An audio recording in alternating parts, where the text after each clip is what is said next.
तुम ही दोनों थे ना जब सवाल पूछने के लिए आपस में होड़ कर रहे थे? नतीजा क्या हुआ है कि तुम लगातार इंतज़ार करते रहे कि जल्दी से ये सवाल, इसका उत्तर ख़त्म हो और फिर मैं अपना सवाल पूछूं। तुम इतनी जल्दी में थे कि अभी मैंने पिछला सवाल पूरा भी नहीं किया और तुमने बीच में दूसरा शुरू कर दिया। पिछला जो मैंने 10-15 मिनट बोला बेटा, वो तुम्हारे लिए व्यर्थ गया है, तुम सुन ही नहीं रहे थे। तुम बस मौके का इंतज़ार कर रहे थे कि मैं अपना वाला कब पूछूं। यही किया ना तुमने? और मैं तुमसे कह रहा हूँ, अगर तुमने पिछला वाला सुन लिया होता तो इस वाले की ज़रूरत नहीं पड़ती। देखो, ऐसे हम जीते हैं। इसमें मेरी सर कोई गलती नहीं है। अगर मैं दिमाग से कुछ उठ रहा है तो मैं उससे पूछूंगा ना, उसमें पूरी तरह तुम्हारी गलती है, क्योंकि तुम्हें ये श्रद्धा ही नहीं है कि जो उत्तर दिया जा रहा है वो सबके काम का है। और अगर तुम्हें उत्तर देने वाले में श्रद्धा नहीं है तो तुम सवाल भी व्यर्थ ही पूछ रहे हो। मैं पिछला सवाल का उत्तर सबको दे रहा हूँ ना। अगर सबको दे रहा हूँ तो ये समझ के दे रहा हूँ कि सबके काम का है। पर तुम अपने आप को ज़्यादा चालाक समझते हो। तुम कहते हो नहीं सर, जो पिछले सवाल का उत्तर दे रहे हैं वो मेरे काम का नहीं, मैं तो अपना खास सवाल पूछूंगा, उसका ही उत्तर मेरे काम आएगा। यही चल रहा है ना? सर आपने कहा जो चीज़ें होती हैं वो निराधार होती हैं। मैंने निराधार शब्द का एक भी बार प्रयोग नहीं किया। बिना किसी टारगेट के, बिना किसी चीज़ के एम करे, हमें अपने लाइफ में सब कुछ करना चाहिए मौज में। अगर हम किसी को टारगेट कर रहे हैं कि आप पास होने के लिए पढ़ रहे हैं तो फिर वो तो व्यर्थ है। अगर मैं पूछ रहा हूँ सर आपसे तो ये भी व्यर्थ है क्योंकि मैं पूछ रहा हूँ, मुझे आंसर चाहिए। इसमें मेरी लालच है कि मुझे आंसर चाहिए। बेटा हमने कहा काम वो करो जो तुम्हारी बेचैनी को दूर करता हो। तुम्हारी बेचैनी जो ये है वो इसी कारण है क्योंकि पिछला उत्तर तुमने ध्यान से सुना ही नहीं, और जो उत्तर देने वाला है वो एक ही है। पहले इस बात को समझो। मैं ही उसके सवाल का जवाब दे रहा था और मैं ही तुम्हारे सवाल का जवाब दूंगा।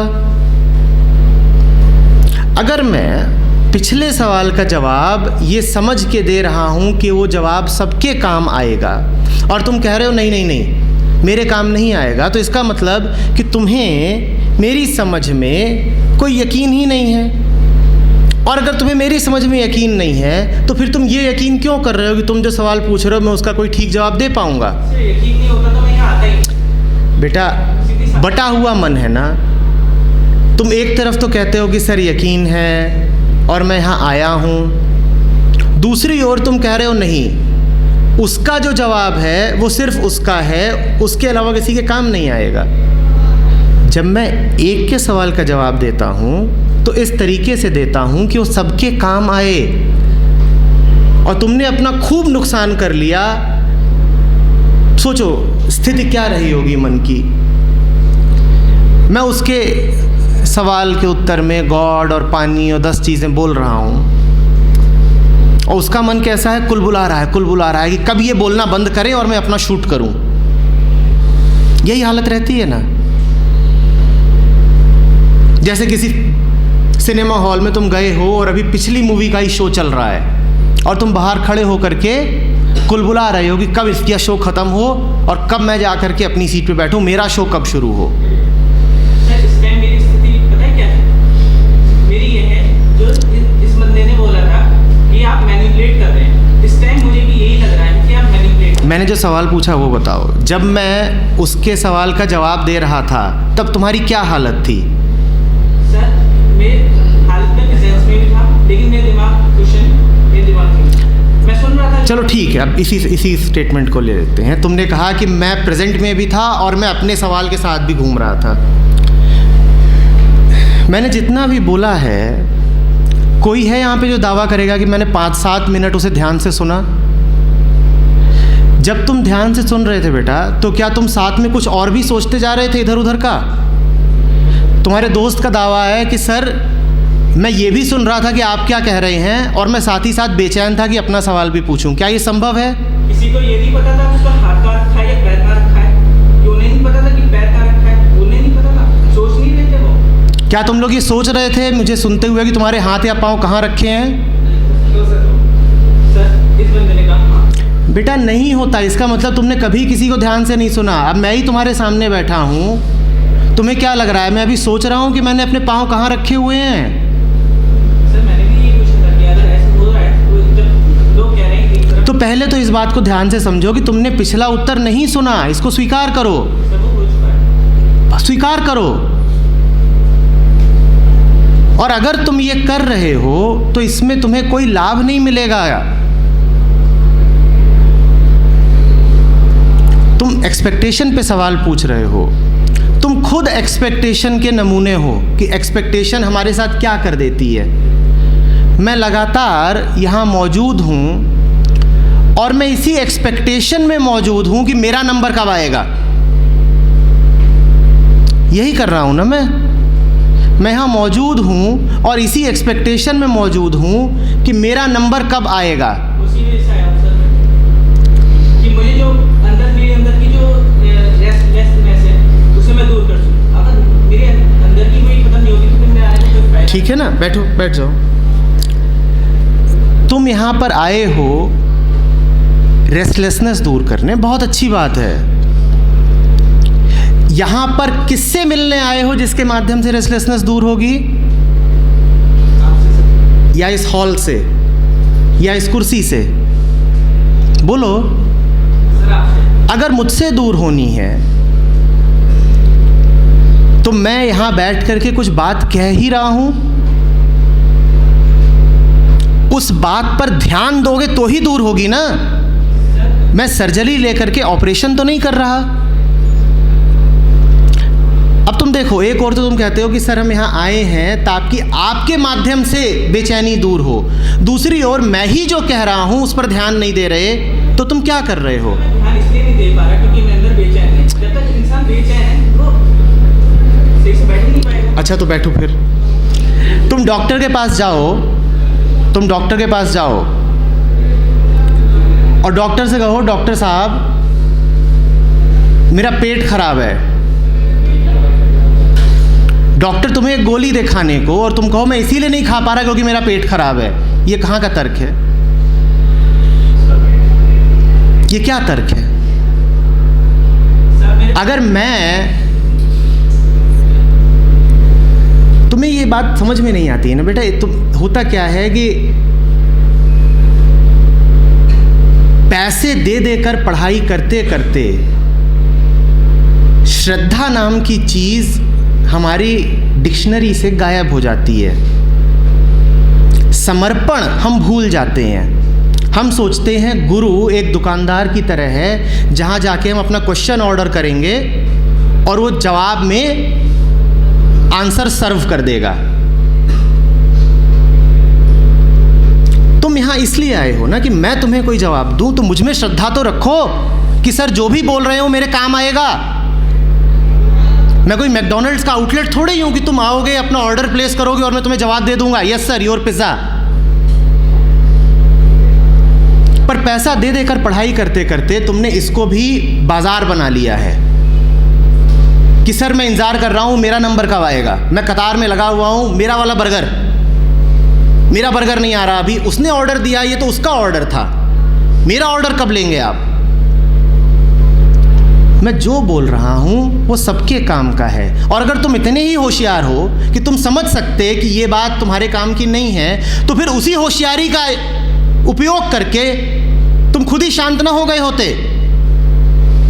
तुम में अगर इतनी होशियारी होती कि तुम जानते ही होते कि कौन सा जवाब तुम्हारे काम का और कौन सा नहीं, तो अपनी ही होशियारी का इस्तेमाल करके तुम अपना जवाब खुद ही खोज चुके होते अब तक।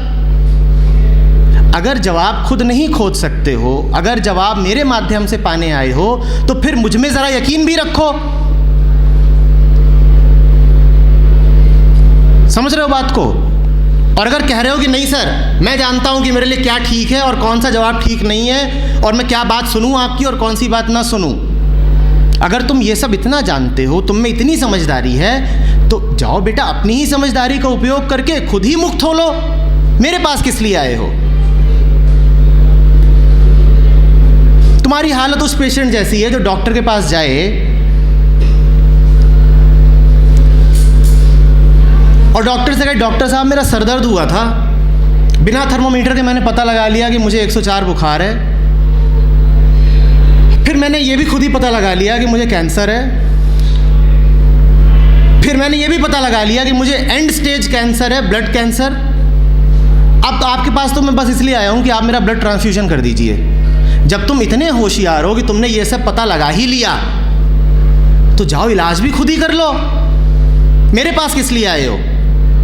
तुम्हारी दिक्कत ही यही है कि तुम अपने आप को बहुत होशियार समझते हो।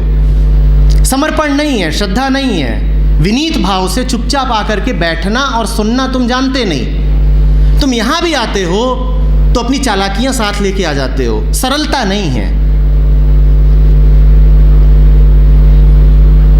यहाँ भी आते हो तो ग्राहक का ही मन लेकर के आ जाते हो कि बाजार जा रहे हैं, ग्राहक बन के आते हो। और मैं जो बोल रहा हूँ, मुझसे बेटा किसी ग्राहक को कुछ नहीं मिल सकता। हाँ, कोई शिष्य बनने को तैयार है तो उसे बहुत कुछ मिल जाएगा। और शिष्य को तो समर्पित होना पड़ता है, सर झुकाना पड़ता है। जो सर झुकाने को ही तैयार नहीं, जो अभी ऐसे तन के बैठा हुआ है कि ये और वो और बहस कर रहा है, उसे क्या मिलेगा? हाँ, मैंने तुम्हें जवाब नहीं दिया, जाओ कस्टमर केयर हेल्पलाइन पे शिकायत करो। मैकडॉनल्ड्स मैं गया था आपके यहाँ पे जवाब मांगने के लिए, जवाब नहीं मिला, मैं शिकायत करना चाहता हूँ कस्टमर केयर हेल्पलाइन। लेकिन वही है ना, बाजार की शिक्षा के कारण ये सब कुछ हुआ है। गुरु और शिष्य का संबंध भूल चुके हो। शिक्षक मिले हैं तुम्हें, गुरु नहीं मिला है।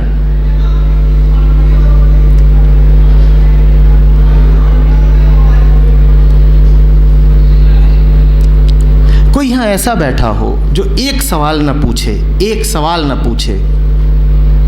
और ऐसे हैं यहाँ पे लोग, एक सवाल नहीं पूछेंगे, लेकिन सबसे ज़्यादा पा करके निकलेंगे यहाँ से, क्योंकि वो सुनना जानते हैं, सुनना जानते हैं।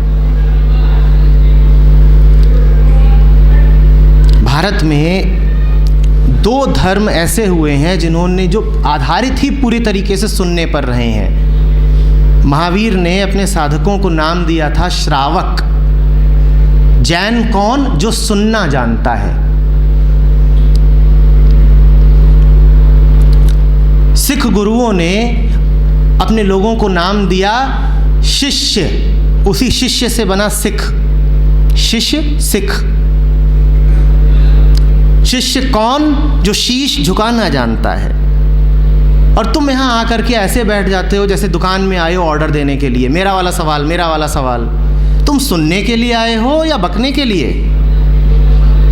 मैं सवाल पूछने पे पाबंदी नहीं लगा रहा, लेकिन पूछने से कहीं ज़्यादा कीमत का होता है सुनना। सुना तुमने है नहीं, और सीधे सीधे नहीं कह रहे हो कि मूड हूँ और गलती कर रहा हूँ। सुनना चाहिए था, नहीं सुना, बड़ी गलती करी।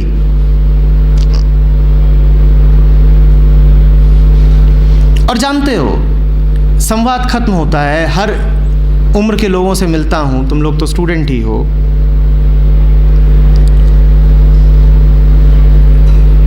बड़ी बड़ी उम्र के लोग होते हैं और आकर के कहते हैं आए थे आपके पास तो 3 सवाल 4 सवाल पूछने के लिए आए थे, और अब जा रहे हैं तो वो सवाल है ही नहीं, विलुप्त हो गए, गायब हो गए, पूछने की ज़रूरत नहीं पड़ी।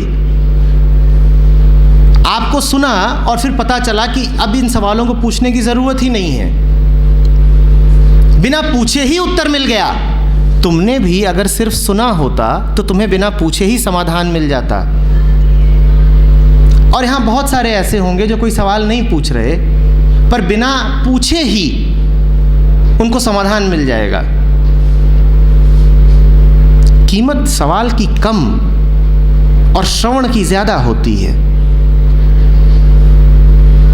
आ रही बात समझ में? सुनना सीखो। सुनना एक बहुत बड़ी कला है, उसके लिए एक आंतरिक मौन चाहिए, ठहराव चाहिए, और सबसे ज़्यादा श्रद्धा और समर्पण चाहिए। अगर वो नहीं है तो फिर अभी तुम में शिष्य होने की काबिलियत ही नहीं है। भारत में एक बहुत प्यारा शब्द है, शिष्य होने की काबिलियत के लिए, उसे कहते हैं पात्रता। पात्रता। पात्र माने जानते हो क्या होता है?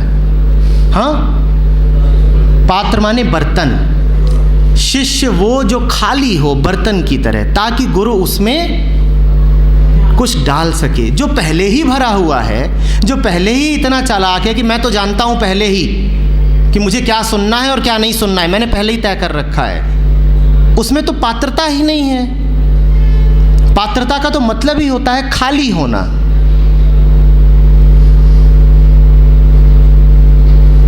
पात्रता का मतलब ही होता है खाली होना। आइंदा बेटा किसी से भी कुछ पूछने जाना तो खाली होकर के पूछने जाना, तभी तुम सुपात्र हो।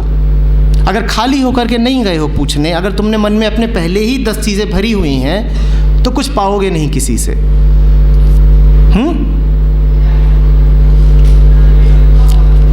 बोलो।